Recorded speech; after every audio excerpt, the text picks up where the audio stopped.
Good evening students. Standard 12ની અંદર આપણે complete sentence અને આઈડેન્ટિફિકેશન ઓફ ધ ફંક્શનનો ટોપિક આપણે ભણી રહ્યા છે. ગઈકાલે આપણે થોડાક ફંક્શન વિશે માહિતી મેળવી. હવે આજે આપણે બીજા આગળના ફંક્શનની વાત કરીશું. બરાબર, જે 6 ફંક્શન્સ આપણે જે જોયા તેનો વિડીયો તમે જોયો હશે અને ખાસ એનો અભ્યાસ વ્યવસ્થિત કરજો તો તમને એમાં પ્રોબ્લેમ ન થાય. બરાબર, તો આપણે સ્ટાર્ટ કરીએ. આજનો પહેલું જે ફંક્શન છે તે રિપોર્ટિંગ છે. એટલે ઇનડાયરેક્ટ નરેશન, જે ઇનડાયરેક્ટ સ્પીચના જે વાક્ય હોય છે તે બધા રિપોર્ટિંગના કહેવાય. બરાબર, જો જ્યારે કોઈ ઘટનાની આપણે રજૂઆત કરવી હોય, જ્યારે કોઈ ઘટના કે બાબત અંગે માહિતી આપવી હોય, કોઈ પ્રસંગ કે ઘટના અંગેનો અહેવાલ આપણે રજૂ કરવાનો હોય, અન્ય કોઈ વ્યક્તિ કે વ્યક્તિઓ સાથેની વાતચીત કે સંવાદને અન્ય વ્યક્તિને રજૂ કરવાનો હોય, કોઈ બાબતને સમાચાર સ્વરૂપે રજૂ કરવાની હોય, તો આ ફંક્શનની વિસ્તૃત સમજૂતી, બરાબર, કે આપણે રિપોર્ટિંગ સ્પીચમાં આપણે જોઈ ગયા છે. રિપોર્ટેડ સ્પીચમાં, ઇનડાયરેક્ટ સ્પીચની અંદર એટલે મીન્સ કે જે પણ વાક્યમાં ટૂંકમાં તમે આપણે એટલું કહીએ કે ઇનડાયરેક્ટ સ્પીચના જે વાક્યો હોય છે તે બધા રિપોર્ટિંગના હોય છે. ઓકે, જો ધારો કે એના વાક્ય જોઈએ. The chief guest informed that we had to submit our forms before last Monday. તો જુઓ, the chief guest informed that, બરાબર, that થી કનેક્ટ કર્યું છે અહીંયા. We had to submit our forms before last Monday, કે ભાઈ અમારે ગયા, એટલે કે એમને ઇન્ફોર્મ કર્યું કે ભાઈ લાસ્ટ મંડે પહેલા અમારે જે ફોર્મ જે છે તે સબમિટ કરવાના હતા. They inquired about his health, તેમણે તેમની હેલ્થ વિશે પૂછ્યું. બરાબર, આ એકદમ જો વાક્યને કનેક્ટ કર્યું છે. They inquire about his health. The interviewer asked me how I had trapped that monkey. ઇન્ટરવ્યુઅરે મને પૂછ્યું કે ભાઈ મેં તે મંકીને કેવી રીતે ટ્રેપ કર્યો હતો. તો આ પ્રમાણે મીન્સ કે આની અંદર ખૂબ જ ઇઝી છે કે જે રિપોર્ટિંગના જે વાક્ય હોય છે તે અહીંયા આ ફંક્શનની અંદર એનો સમાવેશ થાય છે. કે જ્યારે આપણે કોઈ ઘટનાની રજૂઆત કરીએ છીએ કે ઘટના કે બાબત અંગે જ્યારે આપણે માહિતી આપીએ છીએ, પ્રસંગ કે ઘટના અંગેના અહેવાલ રજૂ કરીએ છીએ, બરાબર, કોઈ વ્યક્તિ કે વ્યક્તિઓ સાથે વાતચીત કે સંવાદને બીજી વ્યક્તિ સામે આપણે રજૂ કરીએ છીએ, જે જનરલી ઇનડાયરેક્ટ સ્પીચ છે. કોઈ બાબતને આપણે સમાચાર સ્વરૂપે રજૂ કરીએ છીએ, બરાબર. તો આ બધી વસ્તુઓ જે છે તે એની અંદર રિપોર્ટિંગના ફંક્શનો યુઝ થયો હોય એવું કહી શકાય. ઓકે, તો બરાબર ખ્યાલ આવ્યો હશે તમને. આગળ વધીએ. સિન્થેસાઇઝિંગ એક્સપ્રેશન એટલે સમન્વિત અભિવ્યક્તિઓ સમન્વય, મીન્સ કે જેમાં વાક્ય આપણે જોડીએ છીએ તે આપણે ગઈકાલે જે બધા કનેક્ટિવ્સની વાત કરી તે પ્રમાણેનું જ છે. જો એક કરતાં વધુ વાક્ય દ્વારા જે તે બાબતને વધુ સ્પષ્ટ બનાવવા માટે ચોક્કસ સંયોજક વડે જોડીને એક અર્થપૂર્ણ વાક્ય બનાવીને રજૂઆત કરવાની હોય ત્યારે આ ફંક્શનનો ઉપયોગ થાય છે. બરાબર, જો શું કહ્યું અહીંયા ફરીથી સમજીએ કે એક કરતાં વધુ વાક્ય દ્વારા જે તે બાબતને સ્પષ્ટ બનાવી હોય ત્યારે કોઈ ચોક્કસ સંયોજક વડે જોડીને એક અર્થપૂર્ણ વાક્ય બનાવીને રજૂઆત કરવાની હોય ત્યારે આ ફંક્શનનો ઉપયોગની અંદર થાય છે. આ ફંક્શનની વિસ્તૃત સમજૂતી, બરાબર, કે ભાઈ આપણે સિન્થેસિસના પ્રકરણમાં મેળવીશું. જો ધારો કે the manager asked him if he had submitted his profile. એટલે મેનેજરે પૂછ્યું કે શું તેણે તેની પ્રોફાઇલ સબમિટ કરાવી છે. તો અહીંયા વાક્ય ઇફથી જોડાયું છે. આ ઇનડાયરેક્ટનું પણ કહેવાય અને ઇફથી કનેક્ટ થયું છે એવું વાક્ય પણ આને કહી શકાય. પછી જુઓ બીજું વાક્ય. though he works more he earns less. આ કોન્ટ્રાસ્ટ છે કે ભાઈ ભલે તે મહેનત વધારે કરે છે પણ ઓછું કમાય છે. if you come I will meet you. જો તમે આવશો હું તમને મળીશ. આ કન્ડિશન છે. he is taller than his brother. આ કમ્પેરિંગ છે, બરાબર, કે ભાઈ તે એના ભાઈ કરતાં વધારે ઊંચો છે. એટલે એક જ વાક્યમાં સિન્થેસાઇઝિંગ પણ ઉપયોગ થાય છે અને અલગ અલગ બીજા ફંક્શનનો પણ ઉપયોગ થાય છે, જેમ કે કોન્ટ્રાસ્ટિંગ છે, કન્ડિશન છે અને કમ્પેરિંગ છે. બરાબર, પછી જુઓ બીજા વાક્ય આપણે જોઈએ. they asked him how they won. Reporting, કે તેમણે મને પૂછ્યું કે તેઓ કઈ રીતે જીત્યા. પછી જો they went to Agra and saw the Taj Mahal. કે તેઓ આગ્રા ગયા અને તેમણે તાજમહલ જોયો. આ ઇન્ફોર્મેશન આપણે શું કરી, કનેક્ટ કરી શેનાથી, એન્ડ વડે. They went to Agra last weekend and inquired about the Taj. તેમણે ગયા વીકેન્ડમાં તેઓ આગ્રા ગયા અને તેમણે તાજ વિશે પૂછ્યું. Synthesizing expression. They asked him how they won. They asked him, તેમને પૂછ્યું કે તેઓ કઈ રીતે જીત્યા. કનેક્ટિંગ ઇન્ફોર્મેશન, કે આ જે છે તે શું છે, કનેક્ટિંગ ઇન્ફોર્મેશન. એટલે સિન્થેસાઇઝિંગમાં શું છે કે ભાઈ જ્યારે વાક્યને જોડવામાં આવે છે, કનેક્ટ કરવામાં આવે છે અલગ અલગ કનેક્ટિવની મદદથી, તે જ વસ્તુ આની અંદર આવતી હોય છે. બરાબર. ચાલો પછી બહુ જ અગત્યનો આ ટોપિક છે, બહુ જ અગત્યનો ફંક્શન છે, બરાબર ધ્યાન આપજો. Expressing or showing condition. Expressing condition in the past. એટલે આને આપણે બીજી રીતે કહીએ તો એડવર્બ ક્લોઝ ઓફ કન્ડિશન પણ કહી શકાય, જે શરતની અભિવ્યક્તિ છે, કે ભૂતકાળની કોઈ શરત દર્શાવી કાં શરતની અભિવ્યક્તિ, બે વસ્તુ આની અંદર આવી શકે. જો જ્યારે વર્તમાનકાળ અને ભવિષ્યકાળને અનુલક્ષીને કોઈ શરત દર્શાવી હોય ત્યારે આ ફંક્શનનો ઉપયોગ થાય છે. બરાબર. વર્તમાન કે ભવિષ્યકાળને અનુલક્ષીને જ્યારે કોઈ શરત દર્શાવી હોય ત્યારે આ ફંક્શનનો ઉપયોગ થાય છે. જ્યારે ભૂતકાળમાં કોઈ ઘટના બની હોય અને તેને અનુલક્ષીને શરત દર્શાવતા હોય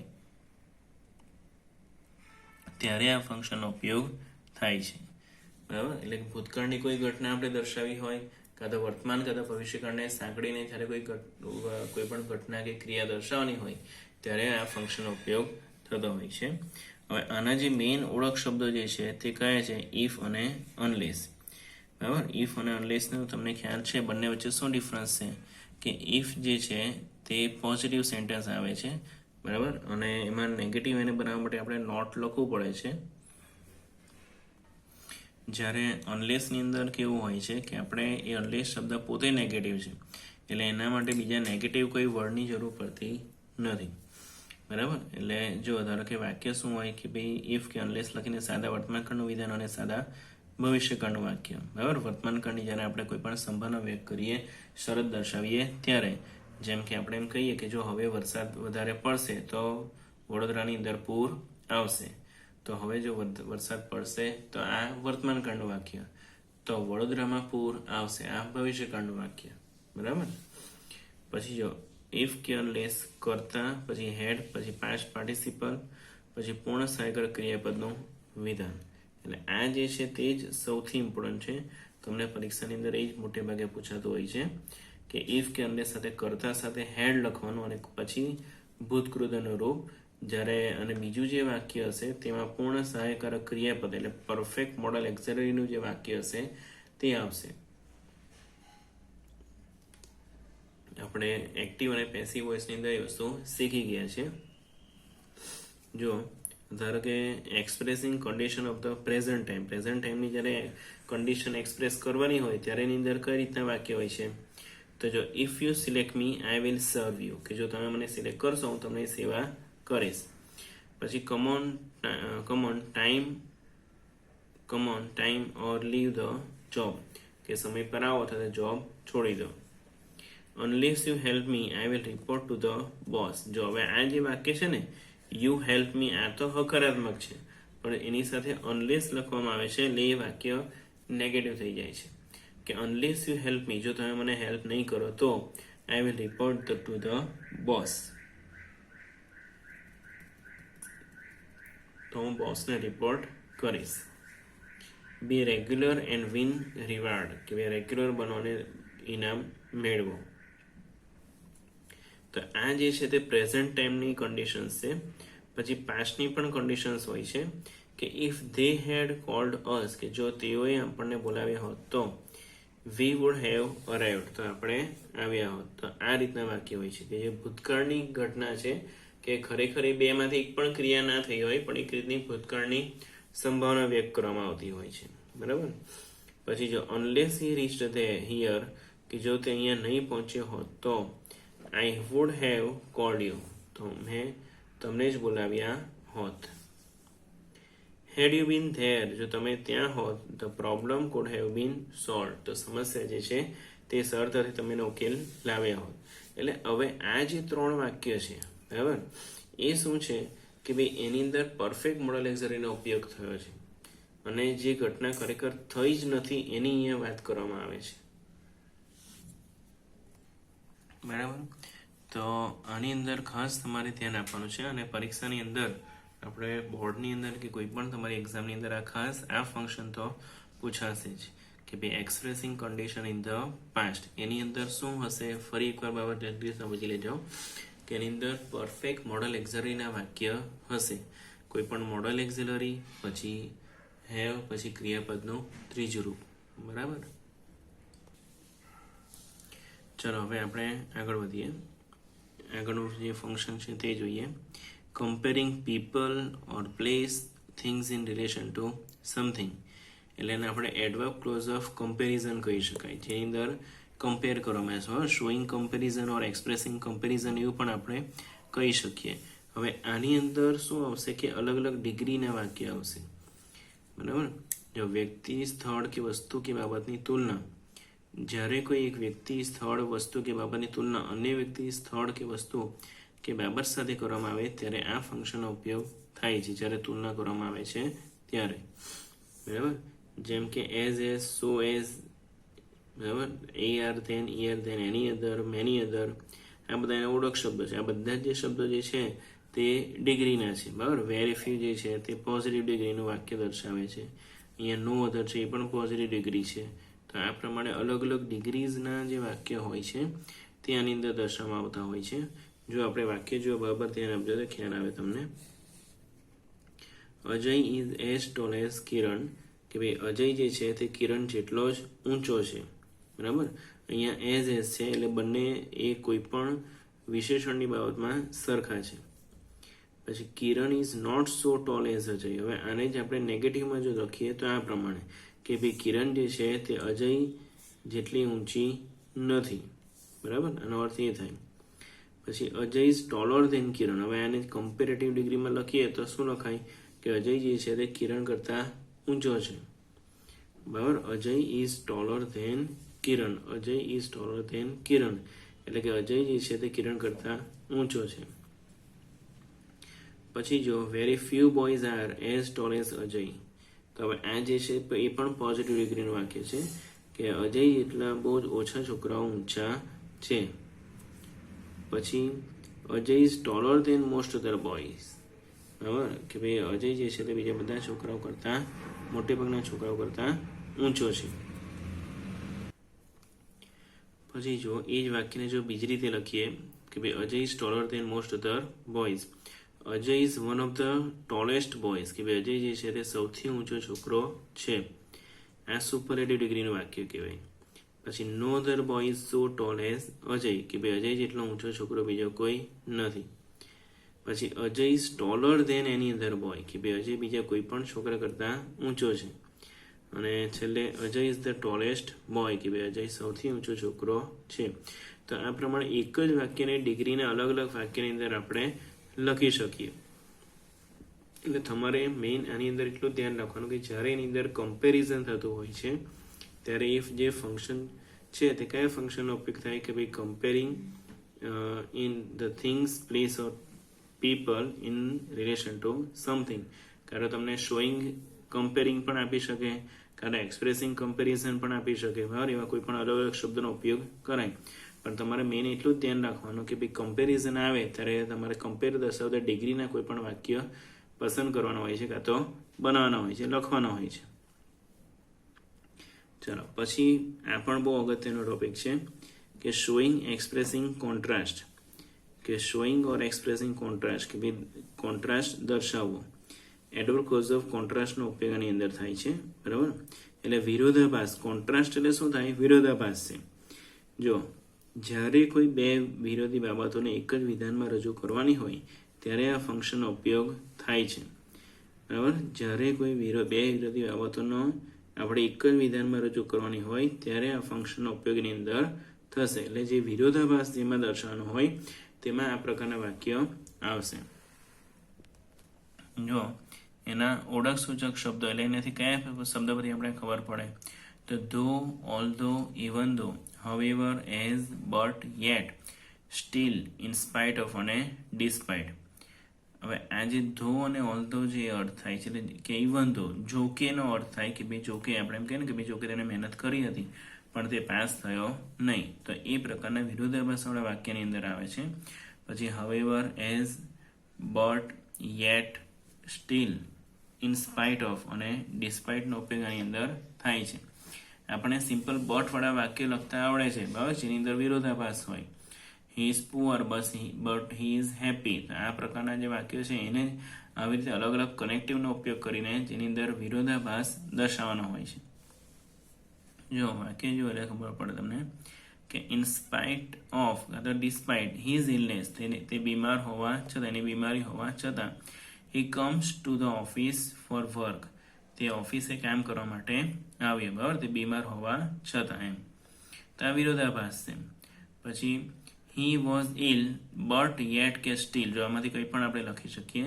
હી came to the office for work, એ જ વાક્યને આવી રીતે કનેક્ટ કર્યું કે ભાઈ તે બીમાર હતો છતાં પણ તે ઓફિસે કામ કરવા માટે આવ્યો. પછી જુઓ ધો, ઓલ્ધો, ઇવન ધો કે ઇવન ઇફ, આમાંથી કોઈ પણ કનેક્ટિવનો અહીંયા ઉપયોગ કરી શકીએ.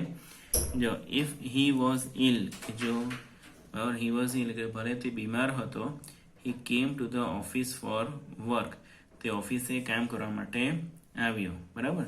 એટલે કે ધો, ઓલ્ધો, ઇવન ધો કે ઇવન ઇફ છે, આ ચારે ચાર બધા જ કનેક્ટિવનો એકબીજાની જગ્યાએ ઉપયોગ થઈ શકે. પછી જો આ બહુ જ અગત્યનું વાક્ય છે. ઇલ as he was, he came to the office for work. આ બીજું વાક્ય જે છે તેમાં કોઈ ચેન્જ નહીં થતો, એ તો જે છે તે જ રહેવાનું. પણ અહીંયા મેઇન સમજવાનું છે પહેલું વાક્ય. અહીંયા એઝથી જ્યારે વાક્ય કનેક્ટ કરાય છે, કોન્ટ્રાસ્ટ તરીકે એઝનો ઉપયોગ થાય છે, ત્યારે અહીંયા પહેલાં આપણે વિશેષણ લખીશું.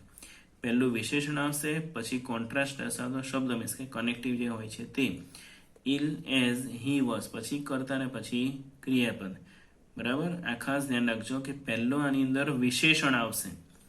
વિશેષણ કે ક્રિયા વિશેષણ સૌથી પહેલા લખાશે એઝની વાક્ય રચનામાં, પછી કરતા ને પછી ક્રિયાપદ આવશે બરાબર. એટલે એઝનો ઉપયોગ તમે તુલના માટે પણ કરો છો બરાબર, કે ભાઈ એના જેવું એના તરીકે પણ કરો છો, પણ અહીંયા વિરોધાભાસમાં પણ એઝનો ઉપયોગ થાય છે, કારણ દર્શાવવા માટે પણ એઝનો ઉપયોગ થાય છે બરાબર. કયા વાક્યમાં ક્યાં એ શબ્દ લખવામાં આવે છે એના આધારે એનું મહત્વ હોય છે.